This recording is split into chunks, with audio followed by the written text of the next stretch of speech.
श्री राधे राधे। भक्तों, गीता जी के दूसरे अध्याय में प्रभु ने कहा है, मात्रा स्पर्शास्तु कौन्तेय शीतोष्ण सुख दुखदा आगमा पाइनो नित्यास्तान सतीक्षस्व भारत। अर्थात जो प्रारब्ध के भोग हैं या जो सर्दी गर्मी आज के ऋतु के अनुसार प्रभाव हैं, शीत उष्ण जिससे होता है, गर्मी ठंडी ऋतु के अनुसार या स्थान के अनुसार, वो सब सहन करना चाहिए, क्योंकि ये आने जाने वाले हैं और हमको अपने को स्थिर समझना चाहिए। ये संत लोग बड़े आराम से सहन कर लेते हैं महाराज, इतना इनके अंदर सहन करने की शक्ति होती है। और दंडवती बाबा जो श्री राधा वल्लभ शरण अब हो चुके हैं, पहले गोविंद नाम से थे, वो एक बार पीलिया रोग से ग्रस्त हो गए। उस काल में उतनी आधुनिक चिकित्सा व्यवस्था नहीं थी जैसी आजकल है। बाबा ने एक वैद्य से संपर्क साधा और उनके द्वारा दी गई आयुर्वेदिक औषधियां लेते रहे। जैसे तैसे वो रोग मुश्किल से नियंत्रित हुआ। अंततः वैद्य जी ने उन्हें जलवायु परिवर्तन करने का परामर्श दिया। बाबा के लिए वो एक समस्या ही थी, किंतु वे क्या करते। स्वास्थ्य रक्षा के लिए उन्हें ब्रज भूमि से बाहर जाना ही पड़ा। तो उन्होंने फिर हरिद्वार का क्षेत्र चयन किया। हरिद्वार के निकट स्थित एक गांव में वे पहुंचे और वहां एक श्रद्धालु व्यक्ति से उनकी भेंट हुई। बाबा को गांव में कुछ काल तक निवास करने के लिए आया जान करके उसने गांव के बाहरी क्षेत्र में स्थित एक कुआं के पास की खाली जमीन पर उनके लिए एक झोपड़ी बनवा दी। वो व्यक्ति समय के अनुसार बाबा के लिए भोजन प्रसाद ले आता था। उस एकांत कुटिया में रह करके बाबा अपना दैनिक भजन साधन करने लगे। एकांत प्रिय थे ही बाबा और अनावश्यक व्यवहार से दूर रहते थे, इसलिए वे गांव के भीतर बहुत कम जाते थे। वहां का वातावरण मनोरम था, अच्छा था। गांव से थोड़ी ही दूर पर कुछ पहाड़ियां भी थी, तो इसलिए बाबा का मन भी वहां खूब भगवान के भजन में मस्त हो जाते थे, लग जाता था मन। और कुछ दिन वहां निवास करने के पश्चात एक दिन लगभग संध्या के समय बाबा की दृष्टि अनायास ही गांव से थोड़ी दूर पर स्थित एक पहाड़ी की ओर गई। बाबा ने देखा कि 4-6 व्यक्ति किसी को खटिया पर लिटा करके पहाड़ी से नीचे गांव की ओर उतार रहे हैं। बाबा ने इस ओर कोई विशेष ध्यान नहीं दिया और न जानने की कोई चेष्टा ही की कि चारपाई पर डालकर किसी को लाया जा रहा है। संयोग की बात है कि अगले दिन उसी समय पर बाबा की दृष्टि फिर उस पहाड़ी की ओर गई और उन्होंने पुनः वही दृश्य देखा जिसे उन्होंने कल देखा था। अर्थात कुछ व्यक्ति एक असमर्थ को चारपाई पर लिए हुए गांव की ओर आ रहे हैं। अब बाबा के भीतर इसका रहस्य जानने का विचार आया। तीसरे दिन भी कौतूहल वशात बाबा ने संध्या काल में उस ओर देखा तो फिर वही दृश्य दिखाई दिया। इस प्रकार प्रतिदिन ही होता रहा। अब उनकी जिज्ञासा बढ़ने लगी कि नित्य प्रति किस व्यक्ति को इस तरह से पहाड़ के नीचे लाया जाता है। तो फिर बाबा बहुत लोगों से संपर्क तो करते नहीं थे, तो जो वो श्रद्धालु व्यक्ति समय पर भोजन लाया करता था, भोजन प्रसाद वो जब ले आया तब बाबा ने इस विषय में पूछा।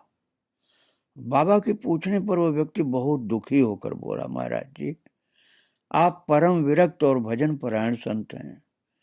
हम अपने घर गृहस्थी का रोना आपके सामने कैसे रोएं। आपको विक्षेप न हो इसलिए मैंने इस विषय में आपसे कोई चर्चा नहीं की थी। अब आपके पूछने पर मैं बता रहा हूं। संध्या के समय चारपाई पर डालकर जिसे लाया जाता है वो मेरी पुत्री है। मैंने कुछ समय पूर्व उसका विवाह कर दिया था, किंतु ससुराल जा करके वो थोड़े दिन बाद ही बीमार रहने लगी। उसके परिवार के लोगों ने यथाशक्ति उसकी चिकित्सा भी करवाई, किंतु वो ठीक नहीं हो सकी। अंततः एक दिन मेरा दामाद उसे मेरे पास छोड़ गया। यहाँ पीहर में आने के बाद तो उसकी बीमारी ने एक नया ही रूप ले लिया। प्रतिदिन संध्या से कुछ समय पूर्व वो बहुत आश्चर्यजनक रूप से घर से आकर के इस पहाड़ी की ओर भागने लगती है। इस समय चाह करके हम उसे रोक नहीं पाते हैं। उस समय उसके शरीर में एक अलग ही प्रकार की शक्ति आ जाती है और पहाड़ी की ओर जाने का उसका वेग भी हमें चकित कर देता है। हम लोग उसका पीछा करते हैं, किंतु वो इतनी शीघ्रता से पहाड़ी पर चढ़ जाती है जिसे देखकर हम समस्त ग्रामवासी विस्मित हो जाते हैं। जब हाँफते हुए थके हारे हम लोग वहां पहुंचते हैं तो वो प्रतिदिन एक निश्चित जगह पर पड़ी मिलती है। उस समय उसका शरीर शक्तिहीन होता है। भागना तो दूर, वो पैदल चलकर पहाड़ी से नीचे उतरने की स्थिति में भी नहीं होती।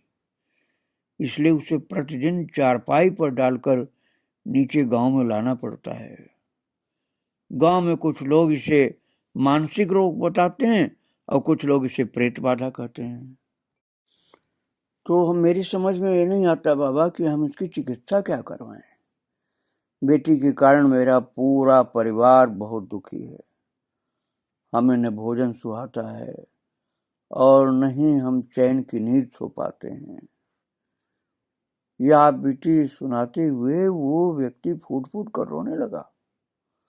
उसने बाबा श्री राधा वल्लभ शरण जी के चरण पकड़ लिए और बोला, महाराज जी, आप ही कोई ऐसा आशीर्वाद दीजिए जिससे मेरी बेटी स्वस्थ हो जाए। ये कह करके वो व्यक्ति चुप हो गया, किंतु बाबा के चरण पकड़ करके उसका रोना जारी रहा। संतों का हृदय तो नवनीत के समान होता है। उसकी आप बेटी सुन करके बाबा का हृदय करुणा से द्रवित हो गया। उन्होंने उसे उठाया और सांत्वना प्रदान की। बाबा ने कहा कि समस्या जटिल अवश्य है, किंतु तुम चिंता मत करो। श्री राधा वल्लभ लाल की कृपा से तुम्हारा ये दुख शीघ्र ही दूर हो जाएगा। उनकी असीम करुणा और कृपा तथा उनकी विलक्षण और अनंत सामर्थ्य पर विश्वास रखो। वे शीघ्र ही तुम्हें चिंता मुक्त कर देंगे। इस प्रकार बाबा ने उसे आश्वासन दिया और समझा बुझा करके घर भेज दिया। रात्रि में बाबा इस विषय पर विचार करते रहे। भगवत आश्रित संत हर प्रसंग में भगवान की कृपा की ओर ही निहारते हैं। परिस्थिति कैसी भी हो, उनका अंतिम आश्रय भगवत कृपा ही होती है। तो भक्तों, फिर बाबा भी इस विषय में जब किसी निष्कर्ष पर नहीं पहुंचे तो उन्होंने श्री राधा वल्लभ लाल की अहेतुकी कृपा का स्मरण किया। श्री हित हरिवंश महाप्रभु के प्रधान शिष्य श्री सेवक जी ने अपनी वाणी में कहा है, राधा वल्लभ भजत भज भली भली सब होए, जिते विनायक शुभ अशुभ विघ्न करें नहीं कोई। अर्थात प्रभु के भक्तों का आश्रय लेने से विघ्न उत्पन्न करने वाली सभी शक्तियां मार्ग छोड़कर दूर हट जाती हैं। उस व्यक्ति ने भी पूज्य बाबा के चरणों का आश्रय लिया, अतः अब उसकी पारिवारिक सुख शांति में विघ्न डालने वाला ये प्रसंग समाप्त होना निश्चित था। बाबा ने श्री जी की पावन कृपा का स्मरण करके ये निश्चय किया कि श्री युगल सरकार का मंगलमय नाम, जो अनंत शक्तियों से संपन्न है, उसका आश्रय लेने से इस समस्या का निश्चित ही निवारण हो जाएगा। अगले दिन जब वो व्यक्ति भोजन प्रसाद लाया, तब बाबा ने उससे 2 नए मटका और एक छोटी हंडी मंगवाई। मटकों में तो कुआं का जल भरवा करके बाबा ने उन्हें अपने पास रख लिया और उस व्यक्ति से कहा कि वह अपने आवश्यक कार्यों को निपटा करके कुछ देर बाद यहाँ आवे। बाबा मटकों के सामने आसन बिछा करके बैठ गए और भावपूर्वक राधे श्याम नाम का उच्च स्वर से जप करने लगे। लगातार राधे श्याम राधे श्याम राधे श्याम जप रहे थे बाबा। इस प्रकार बाबा ने नाम रूपी मंत्र से उस जल को अभिमंत्रित कर दिया। कुछ काल बाद जब वो व्यक्ति बाबा के पास आया तो उन्होंने उसे निर्देश दिया कि हांडी के पेंदी में एक सूक्ष्म छिद्र करके मटके का जल उसमें डाल करके राधे श्याम नाम का उच्चारण करते हुए संपूर्ण गांव की जलधारा परिक्रमा लगाई जाए। बाबा के निर्देश के अनुसार उस व्यक्ति ने अपने सहयोगियों के साथ नाम कीर्तन करते हुए गांव की जलधारा परिक्रमा लगाई। बाबा की कुटिया और स्थित कुआं को भी परिक्रमा के भीतर ले लिया गया।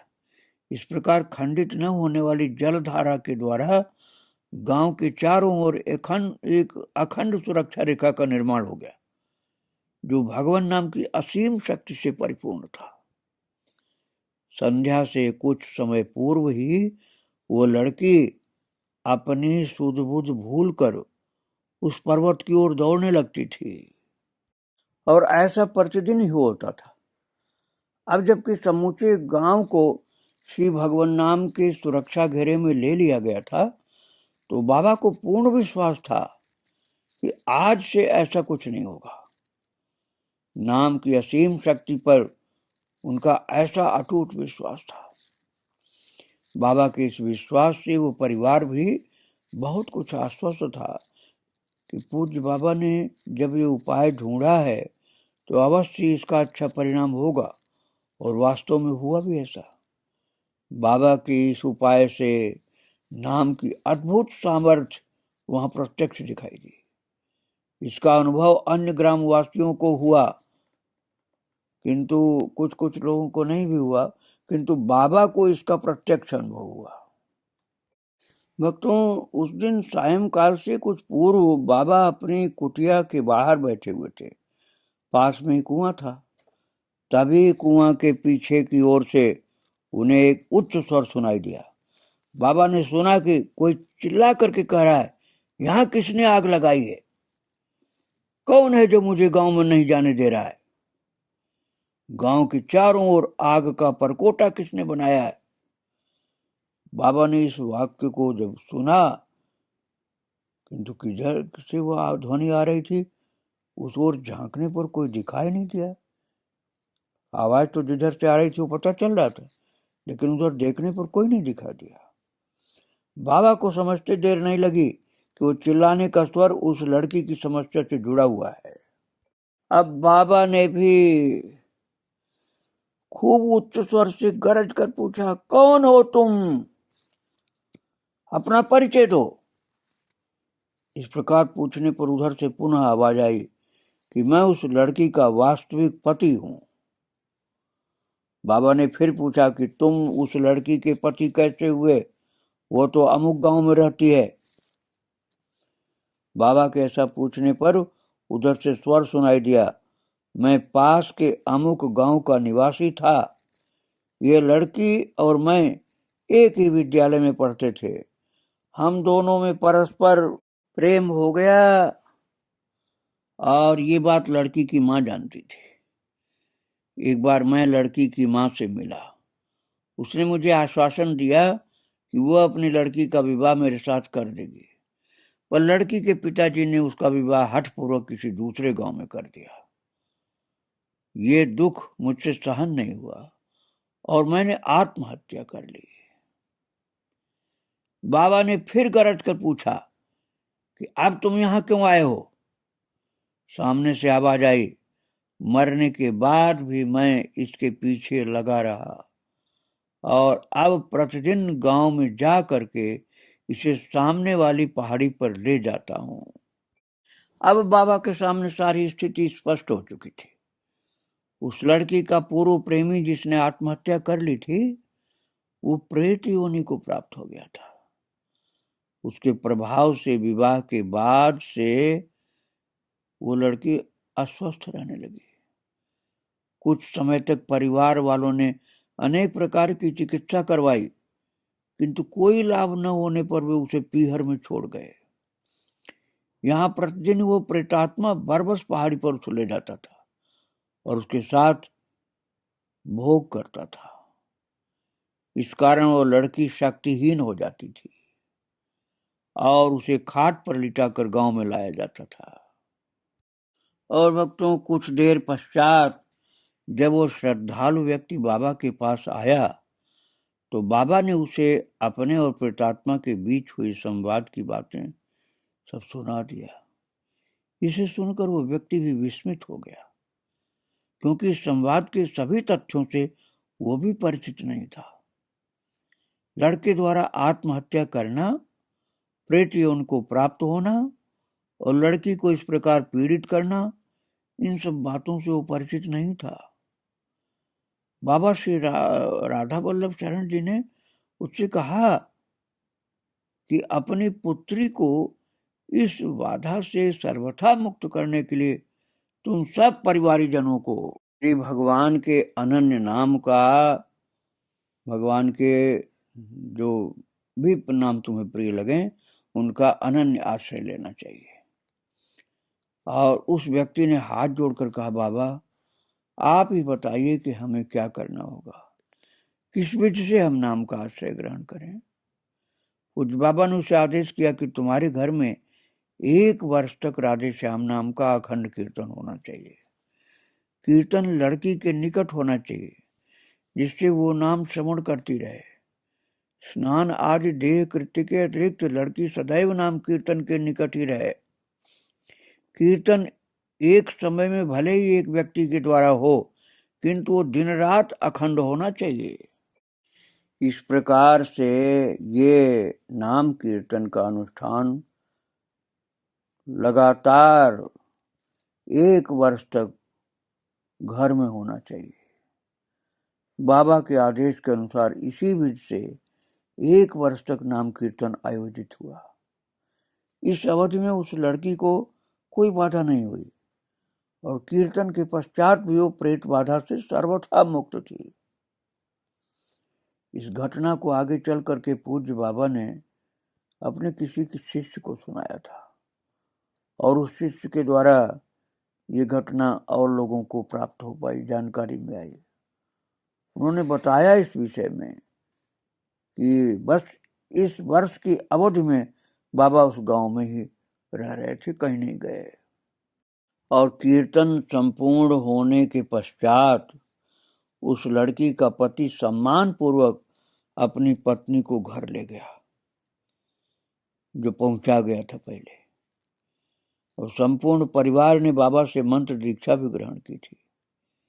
1 वर्ष पश्चात बाबा वृंदावन आ गए और फिर ये घटना भक्त लोगों को पता चल पाई। इस घटना से भगवान के नाम के अद्भुत प्रभाव का परिचय प्राप्त होता है। नाम का आश्रय लेने से समस्त प्रकार की व्याधि जो होती है, आदि व्याधि कह लीजिए, अर्थात मानसिक रोग, शारीरिक रोग, प्रेत भूत का रोग कैसा भी हो, सब दूर हो जाता है। भले ही कितनी ही दुसाध्य क्यों न हो, सभी प्रकार के रोग, मानसिक क्लेश अथवा दुष्ट प्राणियों द्वारा पहुंचाई जाने वाली पीड़ा, इन सब समस्याओं का समूल विनाश भगवान के सर्वसमर्थ नाम के द्वारा संभव है। किंतु आप ये नहीं समझना कि केवल यही नाम का लाभ होता है। अरे, नाम का वास्तविक लाभ है महादुर्लभ भगवत प्रेम की प्राप्ति। प्रेम प्राप्त होने पर कुछ और पाना शेष नहीं रहता। ये जो प्रेत बाधा से मुक्ति की बात बताई गई, ये मुख्य लाभ नहीं। मुख्य लाभ तो होता है प्रभु के प्रेम की प्राप्ति। लेकिन ऐसे संकटों से भी मुक्ति मिलती है, जो मैंने अभी आपको बताया। प्रेम प्राप्त होने पर सब कुछ मिल गया। इसी उपलब्धि को भगवत प्राप्ति अथवा मोक्ष कहा गया है। और बाबा श्री राधा वल्लभ शरण घर से निकलने के पश्चात प्राय 1 वर्ष तक उत्तराखंड की पहाड़ियों में निवास करने वाले सिद्ध योगियों के पास रहे। मैंने आपको पहले बताया था। और आपको शायद याद होगा कि जब वहां से बाबा चले थे हिमालय से, तो वहां के योगियों ने बाबा से कहा था कि ब अक्षर से प्रारंभ होने वाले एक स्थान में तुम्हें किसी दुर्लभ महापुरुष की प्राप्ति होगी। उसके पश्चात बनारस और गया होते हुए वे वृंदावन आ गए।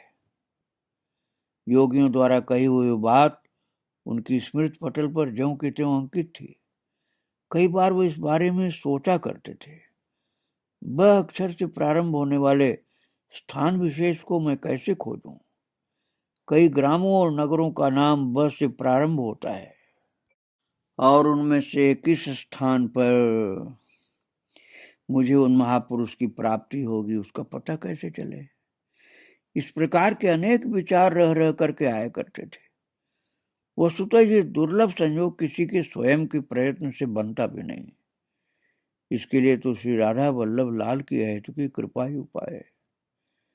साधक जीवन में सद्गुरु स्वरूप दुर्लभ महापुरुष की प्राप्ति केवल कृपा से ही संभव है। भगवान ने गीता जी में कहा है ना, अनन्यास चिंतयन्तो माम ये जनाः पर्युपासते तेषां नित्याभियुक्तानां योगक्षेमं वहाम्यहम्। प्रभु कहते हैं कि जो अनन्य भक्त मेरा चिंतन करते हुए मेरी भली भांति उपासना करते हैं, मुझ में निरंतर लगे हुए रहते हैं, मेरा चिंतन करते रहते हैं, उन भक्तों का योगक्षेम अर्थात अप्राप्त की प्राप्ति और प्राप्त की रक्षा मैं वहन करता हूं। तो श्लोक में आए हुए योगक्षेम का अर्थ योग अर्थात अप्राप्त की प्राप्ति, क्षेम प्राप्ति की रक्षा। तो भगवान अपने भक्त की आवश्यकता अनुसार उसे समय पर वस्तु, व्यक्ति, परिस्थिति आदि उपलब्ध कराते हैं और भक्त के लिए उपयोगी इन सभी पदार्थों का रक्षण स्वयं भगवान ही करते हैं। भक्तों, योगक्षेम का यह अर्थ तो प्रचलित है ही, लेकिन एक अर्थ और भी है। साधक को आवश्यक संत, सद्गुरु, सत्संग आदि की उपलब्धि भी भगवान के योग विधान के अंतर्गत ही होती है और संत सद्गुरु के चरणाश्रय में निरपराध पूर्वक निवास करते हुए उनसे प्राप्त उपलब्धियों का रक्षण ये भगवान की कृपा के क्षेम विधान के अनुसार होता है। इस प्रकार ठाकुर जी की महती कृपा ही साधक के जीवन में योगक्षेम के रूप में अवतरित होती है। तो पूज्य बाबा को योगियों द्वारा सांकेतिक ब नामक स्थान में किसी अद्भुत महापुरुष की प्राप्ति ये राधा वल्लभ लाल जी की कृपा करुणा का ही योगक्षेम का विधान था। एक दिन पूज्य बाबा अपने नियमानुसार श्री राधा वल्लभ मंदिर में दर्शन करने गए। उस समय वृंदावन के मंदिरों में ऐसी भीड़ नहीं होती थी जब धक्का मुक्की वाली जैसे अब होती है, तो आराम से कोई भी दर्शन करता था खड़ा होकर। बाबा जब मंदिर गए वहां कुछ गिनती के ही थोड़े से 2-4 लोग थे, तो वे ठाकुर जी के निकट जा करके, जो रेलिंग बनी हुई है ना बिल्कुल ठाकुर जी के पास में, उसी का सहारा लेकर के दर्शन करने लगे। बाबा के निकट एक अन्य व्यक्ति खड़ा हुआ था। उसी समय एक दर्शनार्थी सामने वाले कटघरा पर जा करके खड़ा हुआ और बाबा के निकट खड़ा व्यक्ति उस नवागंतुक का परिचित था। अपने परिचित को सामने सहसा देखकर उस नवागंतुक ने पूछा, अरे तुम बहुत दिनों बाद दिखाई दिए, कहाँ चले गए थे? बाबा के निकट खड़े व्यक्ति ने उत्तर दिया, मैं बाद ग्राम चला गया था, वहीं कुछ दिन रुक गया। बाबा उस समय ठाकुर श्री राधा वल्लभ जी को निहार रहे थे। उन दोनों व्यक्तियों का संक्षिप्त संवाद बाबा ने सुना। यद्यपि उन दोनों व्यक्तियों से कोई परिचय नहीं था, अतएव उनके इस संवाद का भी बाबा के लिए कोई व्यक्तिगत महत्व नहीं था। तो भी उनकी बातचीत में जो बाद ग्राम की चर्चा आई ना, तो उनके मन मस्तिष्क में वो गूंज सा गया कि बाद ग्राम। इस शब्द में बाबा का ध्यान बरबस उनकी ओर जैसे खींचा कि बाद में तो ब अक्षर आ रहा है और योगी ने मुझसे ब अक्षर वाली बात की थी। तो हिमालय के उन योगियों की बात स्मरण हुआ बाबा को, और ब नामक स्थान पर तुम्हें किसी महापुरुष की प्राप्ति होगी, योगी ने हिमालय पर ये कहा था। ऐसा बाबा को फिर से याद आ गया और बाबा के मन में बार बार ये आने लगा कि मुझे एक बार बादग्राम जा करके अवश्य उन महापुरुष को खोजना चाहिए। और इसके पूर्व भी महाराज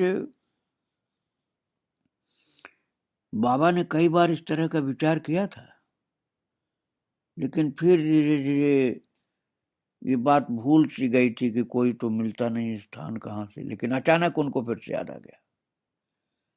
और ये राधा वल्लभ लाल जी का परम अनुग्रह ही था जिसने उनकी भेंट बादग्राम में निवास करने वाले एक अलौकिक महापुरुष से करवाने का पूर्ण सहयोग उपस्थित कर दिया।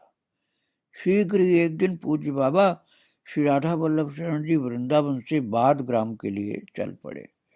भक्तों में बादग्राम जो है मथुरा से आगरा की ओर चलेंगे तो थोड़ा ही चलने के बाद आ जाता है। वृंदावन से लगभग 25 किलोमीटर दूर आगरा की ओर है। ये गांव आगरा के राजमार्ग पर ही है। तो महाराज जो हिता हरिवंश जी थे ना, उनका जन्म इसी गांव में हुआ था। उनके पिता श्री व्यास मिश्र जी देवबंद जिला सहारनपुर उत्तर प्रदेश के निवासी थे। मैं उनका चरित्र सुना चुका हूँ, उसमें आपको बताया था मैंने। उस समय के किसी राजा के राज ज्योतिषी थे और इतिहास ग्रंथों में उस राजा को पृथ्वीपति बादशाह आदि नामों से कहा गया है। उससे अनुमान होता है कि व्यास मिश्र जी उस समय के दिल्लीश्वर सिकंदर लोदी के राज ज्योतिषी थे। इतिहास के अनुसार आगरा शहर को बसाने में सिकंदर लोदी की बहुत बड़ी भूमिका है। इसी से आगे चलकर आगरा मुगल बादशाहों की उपराजधानी बन सका था। अब ये बाबा राधा वल्लभ शरण जी को बाद पहुंच करके क्या लाभ कैसे प्राप्त होता है, इस विषय में आपको कल सुनाऊंगा। आज महाराज जी को प्रणाम करके ही विराम दे रहा हूँ। श्री राधे राधे, जय श्री राधे।